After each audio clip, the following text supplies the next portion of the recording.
నమస్తే. నా ప్రభాత కమలంకు స్వాగతం. ఆ మధ్య ఫేస్బుక్లో ఒకరెవరో నేను రిటైర్ అయ్యాక మా ఇంట్లో నాకు విలువ లేకుండా పోయిందండి. తోట పని, మార్కెట్ పని, పిల్లల పని అన్ని పనులు నాతోటే చేయిస్తున్నారు. తిండి కూడా సరిగ్గా పెట్టడం లేదు అంటూ వాపోయారు. అందరూ అయ్యో పాపం అనే సానుభూతి చూపిస్తున్నారు. అప్పుడు నాకు చటక్కుమని ఈ కథ మనసులో మెదిలి పుటుక్కున రాసేసి వార్తా ఆదివారం అనుబంధంకు పంపాను. వారు గబుక్కున జూలై 14, 2024 ఆదివారం అనుబంధంలో ప్రచురించేశారు. మరి మీరు చటుక్కున వినేసి లటుక్కున కామెంట్, లైక్ వగైరా చేస్తారుగా. Thank you. కథ పేరు బావండి, అంటే బావ ప్లస్ అండి, బావండి అన్నమాట. ఇక వినండి మరి. మనసెరిగి మసులుకునే వాళ్ళే మన వాళ్ళు. అప్పటికి 190 సార్లు కాదు 1,90,00,000 సార్లు. ఇంకా చెప్పాలంటే లెక్కలేనన్ని సార్లు అనుకున్నాడు రంగారావు. కళ్ళల్లో నుంచి నీళ్లు బయటికి వస్తాము అని మారాము చేస్తున్నాయి. గొంతు గురగురా అంటోంది. ఛీ, తన బతికెంత అధ్వానమైపోయింది. తనేమన్నా చిన్నా చితకవాడా? ఆకుపచ్చ సంతకాలు చేసిన గెజిటెడ్ ఆఫీసర్. ఇప్పుడు చప్రాసి అయిపోయాడు. అంతకన్నా అవమానం ఇంకేముంటుంది? గత కొన్ని నెలలుగా జరిగిన దానికన్నా ఈరోజు జరిగింది గుండెను మండిస్తోంది. రిటైర్ అవుతే జీవితం ఇంతలా మారిపోతుందా? ఆ రోజు తన రిటైర్మెంట్ రోజున తనను కాంతంను కూర్చోబెట్టి ఘన సన్మానం చేశారు. సహోద్యోగులందరూ తన గురించి ఎంత గొప్పగా మాట్లాడారు. పెద్ద పెద్ద దండలు వేశారు, శాలువా కప్పారు. అప్పో, ఆ ఫంక్షన్ తలుచుకుంటేనే ఒళ్ళు పొంగుతుంది. తనకిష్టమైన వాటితో మంచి విందు ఇచ్చారు. ఇంటికొచ్చాక ఎవరికీ జరగనంత గొప్పగా తన రిటైర్మెంట్ పార్టీ జరిగిందని తలుచుకొని మురిసిపోతుంటే, అమ్మయ్య, మనకు వీడి బాధ తప్పింది అని అంత పార్టీ ఇచ్చారేమోలే అని తీసి పారేసింది కాంతం. చుప్పనాతి శూర్పణఖ. పోనీలే అని ఊరుకున్నాడు. మన్నాడు రోజులాగే పొద్దున్నే మెలకు వచ్చింది. అప్పుడే లేచి చేసేదేముంది అని కాసేపు అలాగే మంచం మీద అటు ఇటు దొర్లి ఇక దొర్లలేక లేచాడు. కాంతం ఇచ్చిన కాఫీ తాగి అప్పుడే వచ్చిన పేపర్ చదివాడు. స్నానం అయ్యాక దండం పెట్టుకోవటమే కానీ రోజువారీ పూజలు జపాలు ఎప్పుడూ అలవాట్లేదు. అలాగే ఓ దండం పెట్టేసుకొని కాసేపు వరండాలో అటు ఇటు అచార్లు పచార్లు చేసి టిఫిన్ తిన్నాక ఇంకేం చేయాలబ్బా అని చించి కేబుల్ వాడికి అప్పనంగా బోలెడు డబ్బు పోస్తున్నాము. ఇప్పటిదాకా ఎన్నడూ చూడలేదు, ఇక చూద్దాం అని టీవీ పెట్టాడు. ఎన్ని ఛానల్సో, ఎన్ని ప్రోగ్రాంలో. రోజంతా ఏంటి, రాత్రి దాకా ఛానల్స్ తిప్పి అర్ణబ్ వార్తలు, టీవీ వార్తలు, అత్త కోడళ్ళ సీరియళ్ళు, అప్పో అన్నీ చూసేసి అలవాటు లేని పని కావటంతో కళ్ళు వేళ్ళు నొప్పులు పుట్టాక టీవీ ఆఫ్ చేసి పడుకున్నాడు. అరే, ఇదేదో బాగానే ఉందే, అందుకే అందరూ టీవీకి అతుక్కుపోతారు అని ఆ ప్రోగ్రాంకే ఫిక్స్ అయిపోయాడు. తినటం, టీవీ చూడటం, మధ్యాహ్నం కాసేపు రెస్ట్ తీసుకొని చాయ్ స్నాక్స్తో సహా టీవీ ముందే సెటిల్డ్. అలా అలా అలా కొన్ని నెలలు గడిచాయి. సడన్గా కాంతంకు ఏమైందో ఊరికే మిడిగుట్లు వేసుకొని టీవీ ముందు కూర్చోకపోతే మార్కెట్ దాకా వెళ్ళి కూరలు తేవచ్చుగా అని సంచి విసురుగా వడ్డో వేసింది. కాంతం సన్నుగుడు భరించలేక కూరలు తెచ్చి ఇచ్చాడు. సాయంకాలం రామం ఏవో స్వీట్స్ ప్యాకెట్స్ తెస్తే అవేమిటి నాకు ఇటివ్వరా అని కొడుకును అడుగుతున్నా వినిపించుకోకుండా కోడలు అంజలి కొంగుచాటున పట్టుకొని తన గదిలోకి తీసుకెళ్ళింది. ఇదేంటి ఎప్పుడూ లేని అలవాటు అనుకొని ఆశ్చర్యపోతూ కాంతం ఇదేమిటే అని అడుగుతున్నా పెట్టకుండా తీసుకుపోయింది. రాత్రి భోజనానికి పిలిచిన కాంతంను అడిగాడు. అన్ని ఆరాలు కావాలి, అయినా ఇప్పుడు నీకు తిండికి లోటేం వచ్చింది విసుక్కుంటూ కంచంలో 2 పుల్కాలు, పక్కన ప్లేట్లో ఏవో కూరగాయ ముక్కలు, గ్లాసులో మజ్జిగ పెట్టింది. ఈ రొట్టె ముక్కలు, పచ్చి కూరగాయలు, మజ్జిగ ఏమిటి? నేను ఎప్పుడన్నా తిన్నానా? ఎన్నడైనా పెరుగు తప్ప మజ్జిగ పోసుకున్నానా? కోపంగా అరిచాడు. వినిపించుకోకుండా మనవడికి తినిపించటంలో ఉండిపోయింది. అది మొదలు తన తిండి కష్టమైపోయింది. స్వీట్స్ తనకు పెట్టకుండా దాచుకొని తినటం, తనకిష్టమైన పూరీలు అవి కూడా తన ముందే తనకు పెట్టకుండా మనవడికి పెట్టడం, ఇలా బోలెడు మార్పులు తన తిండిలో. అప్పటికీ ఉక్రోషం ఆపుకోలేక నేనేమైనా పశువునా ఈ గడ్డి గాదని తినటానికి అని అరిచినా పట్టించుకున్న వాళ్ళే లేరు. సాత్వికులైన కొడుకు కోడలు మారిపోయారు. నా కొడుకు అమాయకుడమ్మా, వాడికి కాస్త తిండి పుష్టి ఉన్నదని వాడి మనసరికి కావలసినవి చేసి పెడుతూ కాస్త కనిపెట్టుకొని ఉంటావని నీ చేతిలో పెడుతున్నానే కోడలి పిల్ల అని అమ్మ మేనకోడలికి తనను అప్పగించినప్పటి నుంచి ఏదో అప్పుడప్పుడు అరవటం తప్ప ముద్దుగా చూసుకుంటున్న కాంతం సూర్యకాంతం పేరుని సార్థకం చేసుకుంటూ ముందే గట్టిదేమో ఇప్పుడు మరీ గంపగయ్యాలమ్మ అయిపోయి కొడుకుకు కోడలికి వంత పాడుతోంది. పైగా ఎద్దులా కూర్చున్నావు, కాస్త మనవడిని పార్కుకి తీసుకెళ్లి ఆడించవచ్చుగా అని కూడా కసురుకుంటోంది మొగుడన్న మర్యాద లేకుండా. అందుకే మామ కూతుర్ని పెళ్లి చేసుకోకూడదు, ఇట్లాగే నెత్తినెక్కుతారు. ఇప్పుడు అనుకొని ఏం లాభం? అంతటితో తన కష్టాలు ఆగలేదు. ఎప్పుడూ ఆ టీవీ ముందు కూర్చొని అత్తాకోడళ్ళ సీరియళ్ళు చూడకపోతే చెట్లకు నీళ్లు పోసి తోట పని చూసుకోవచ్చుగా. 2 రోజుల నుంచి మాలి రావటం లేదు. పెరట్లో కూరగాయల మడులు, ముందు పూల మొక్కలు ఎండిపోతున్నాయి. ఏది పట్టదు. దిష్టి బొమ్మల హాల్ మధ్యలో కూర్చున్నావు అని చిరాకు పడ్డాడు రామం. అలా ఒక్కొక్క పని తనకు అప్పగించారు. పకోడీల వాసన వస్తుంటే అబ్బా తనకిష్టమైన పకోడీలు హూ హూ అనుకుంటూ వంటింట్లోకి వెళ్ళాడు. మీకు ఇక్కడేం పని, బయటికి వెళ్ళండి అని తరిమింది అంజలి. అంతే, తనకు పౌరుషం వచ్చేసింది. రామం భీకరంగా అరిచాడు. ఆ అరుపుకు అదురు బెదురు లేకుండా గదిలో నుంచి బయటకు వచ్చి ఏమిటి అడిగాడు తాఫీగా. ఈ మధ్య నా బ్యాంక్ పాస్బుక్ తీసుకున్నావు, అదేటివు?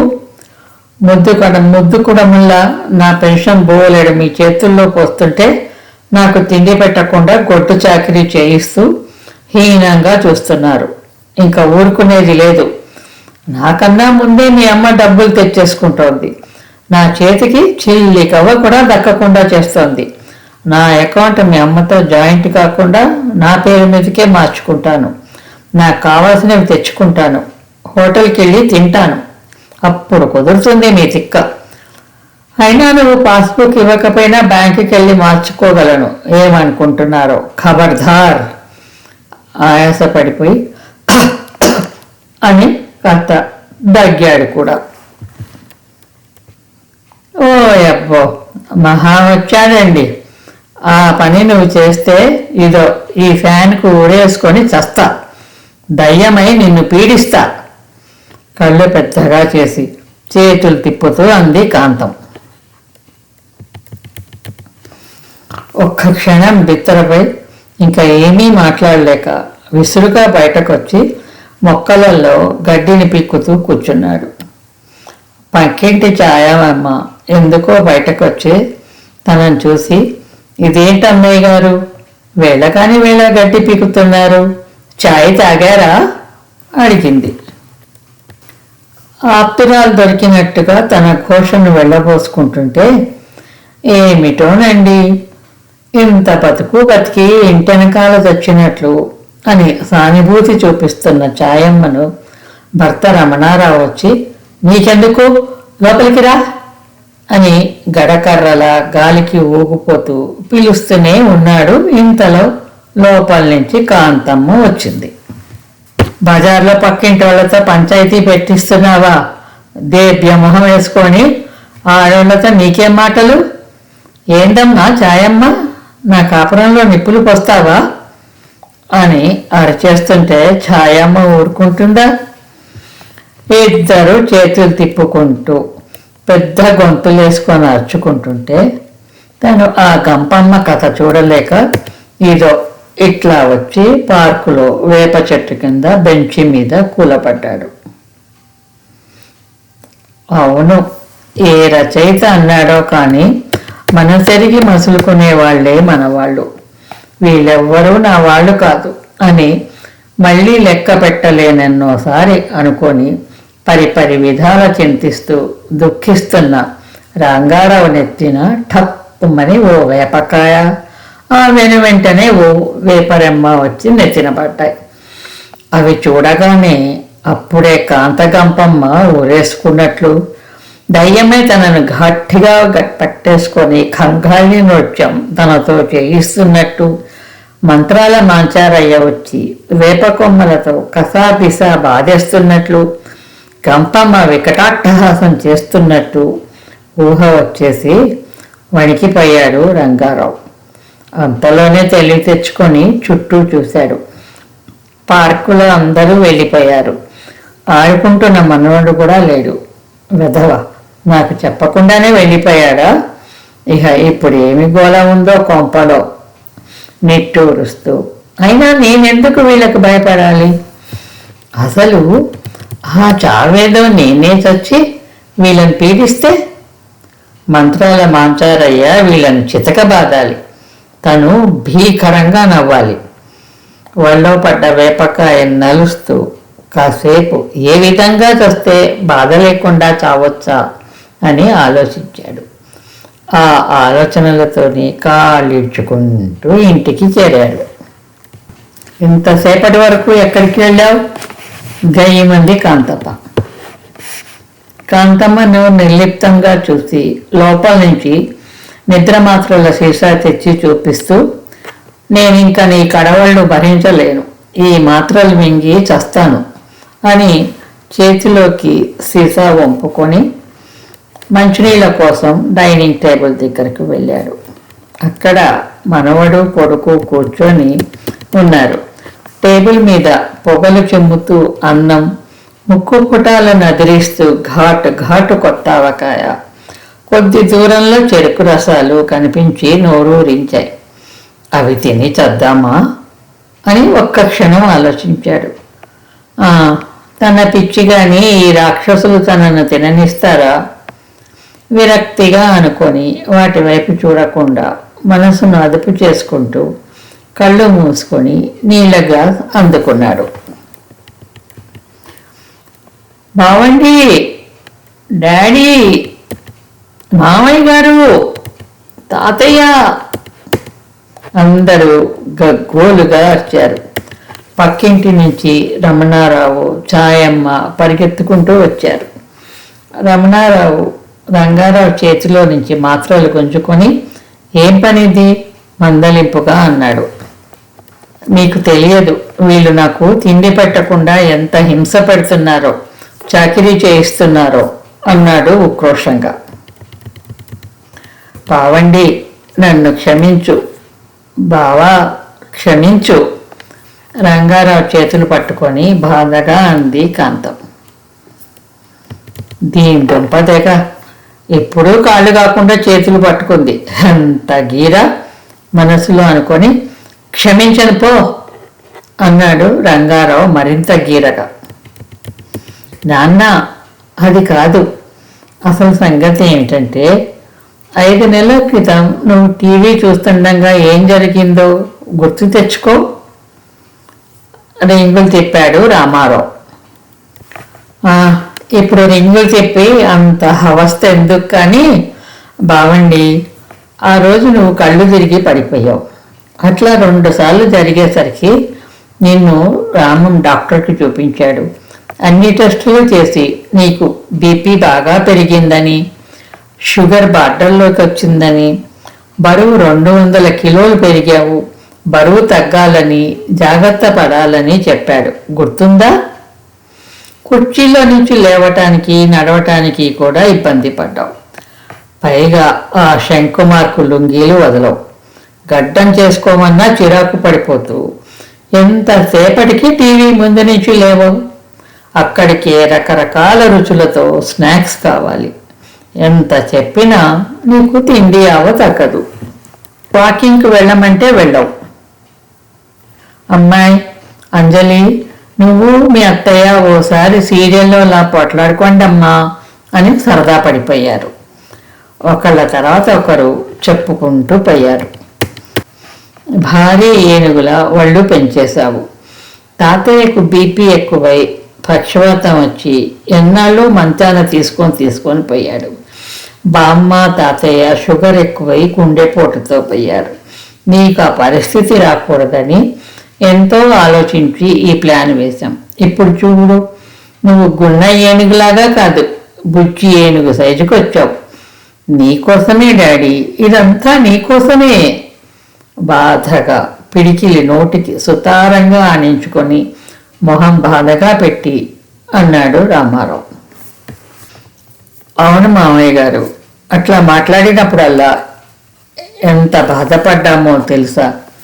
చేతులు నలుపుకుంటూ కళ్ళు కొంగుతో తుడుచుకుంటూ అంది అంజలి.